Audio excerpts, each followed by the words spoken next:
you had these major losses, and a couple of them were like right on top of each other. And that compounds it. Yeah. And so it takes time. I work with people with grief and that kind of thing. And it takes time to work through all of that stuff. So and that's why I wondered, by getting involved in a new relationship, yes, it's here, but should I allow it to be here?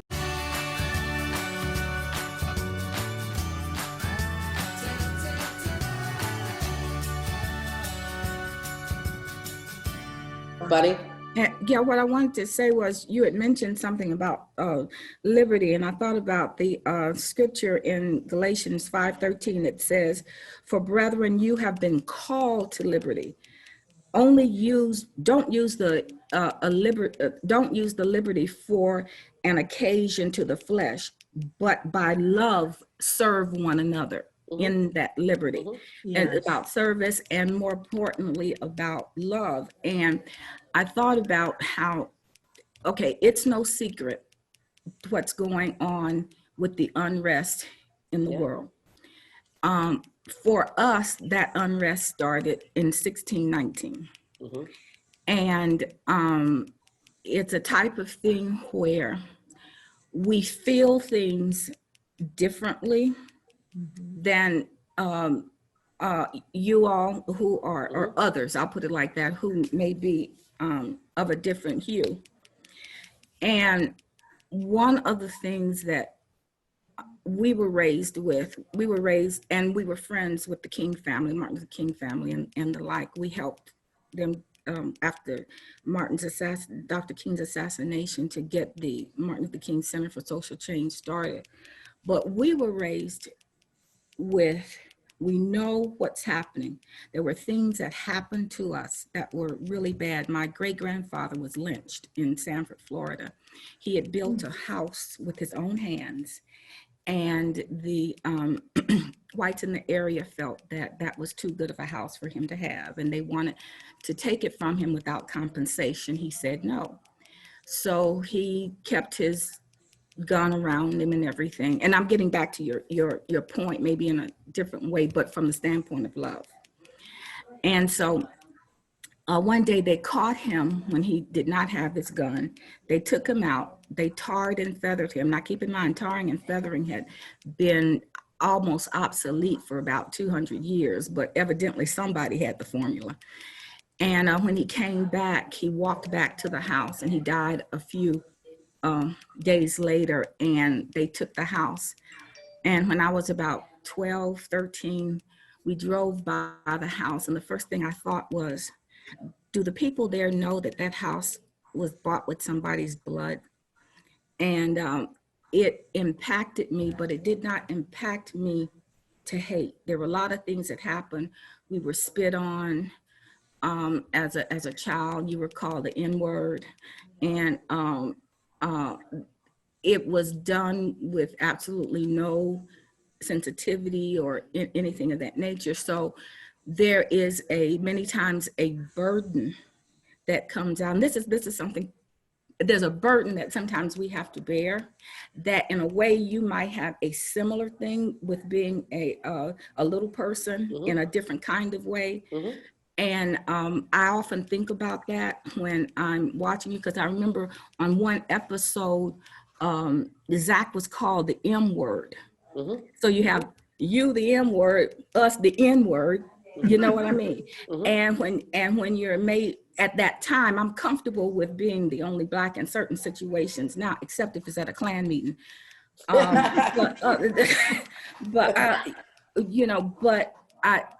I could really identify with how he may have felt at that time.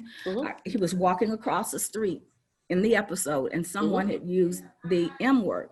Because that is his world. It may not have the history. It may not have the magnitude. That's right. And that's why I think, I'm not Black, Gayle, Lisa, and a lot of other people, but for people not to have some sort of empathy, not only in the history, but the daily lives that are going on right now of what you know, the Black community is facing is really astounding to me, because there's something in everyone's world in everybody's that they world. can dig deep down and relate to, that why is this still happening in some way, shape, form, or another? So Right, yeah. right. Yeah, because I that was something too that I was grateful for in watching the episodes. Even though we were not connecting personally, you learn what those things that matter to different groups are. I did not know at that time that the M word was offensive, but it was good. And if you never connect, if you never try to learn others' worlds, you never know what the different, you know, one of the things, Lisa, I don't know if you saw or Gayle, my post on June 15th, just watch, if you know, but I identify some of those things that when we want to reach across the table, at least from our standpoint, what would be offensive, like you people, you know, things of that nature. Yeah. Right, right. So it was so good hearing some of the things that you all would talk about, because if you can look past, when you really look at your show, if you can look past just the daily thing, there are some deep messages that one can take out of and apply. And sometimes I will hear certain things that was like, wow, I wonder if the general public actually heard that, you know, and Probably not. many, you know what I mean? And You're or sensitive seeing to the that. full Yes. situation. Gayle had even picked up some things that were just, for me, powerful. It was like, Gayle, I'm not going to talk about it here, but it's like, Gayle, how did you know that? How did you, you know, see that? But a lot of it has to do with the fact that we're dealing with a human element, and there's so many things, even with the divorce. I went through something similar, and it was like the pain, the hurt, the you know, the reason Well, I'm not giving you, all the information is because Yeah. we're going to post this, so I'm and on my part, but there were so many similarities. well, the thing you mentioned about that, because the one thing I'll say about the show is, like, especially that example, like the divorce, it's like, okay, I you know, I'm doing a reality show. It's about my life. And then you have the pressure indirectly from a network, which I don't talk to very often, but it's mainly the production company. They want more and more and more. And it's like, where do you put the line? Whereas this is my personal life. That's I right. understand my personal life is my Yes. paycheck.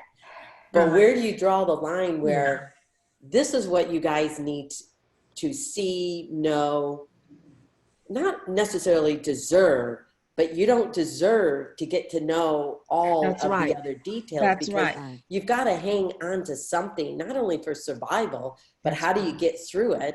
And to me, this was a devastating thing. That's right. And, you know, obviously we both had a part in it, but I also considered it a loss. And I think I made a statement of some sort like that on a social media post. Some people got all offended, and it's like, take it literally, but don't take it so literally. It's That's like, right. come on, you know what I mean? It's not like a death as someone actually died. That's a whole completely different loss. But there's so much loss that we do deal with, and I think divorce can be one of those. And because you thought something was going to go on until it was naturally supposed to, you know, go away, which is death. But, you know, it died long before, you know, it should. But yeah, it's that I was amazed at how many people related to that. Not ever having obviously gone through the divorce, and not really knowing a lot of people that have gone through a divorce at my age. Gayle wanted to chime in with her background. Yes. Give us an idea. What is your background, Gayle? Well, I have an MDiv with a master in counseling, so I am Oh, a yeah. registered psychotherapist. Oh, the things you could have read in this show. I know. Why didn't we I know thought you about 5 that. years ago? I thought about that. Well, I want to say, first of all, Amy, you're absolutely right. Divorce is a loss. Mhm. It is the death of a relationship. Yes. Yeah. And it is a humongous loss. You had a long marriage with 4 kids. Mhm. Yeah. And from what I've seen and what I've read in your book, you didn't want the divorce. That's right. No, I mean, I definitely knew there were problems and everything, but I really thought not even if we got one more chance, it would still survive, but not having that one more opportunity. And I think that opportunity probably had to have been to let TV go and see if we can function without this big, huge element in our relationship, in our family life, in our personal life. You know, can we really, because we both looked at television differently. Yes, and that was And, quite obvious. And the other thing I just wanted to say is you've had several major losses over several years. Yeah. So you had the loss of your marriage. Yeah. Mhm. Then you had Mother. the loss of your mom, which was a Yeah. huge thing for you. You had the loss of your home. It was your choice. It was your decision, but it was a loss, your Yeah. family home where your kids grew up. Because life dictated to make Yeah. such a choice. Or Yeah. So Yeah. you had these major losses, and a couple of them were like right on top of each other. And that compounds it. Yeah. And so it takes time.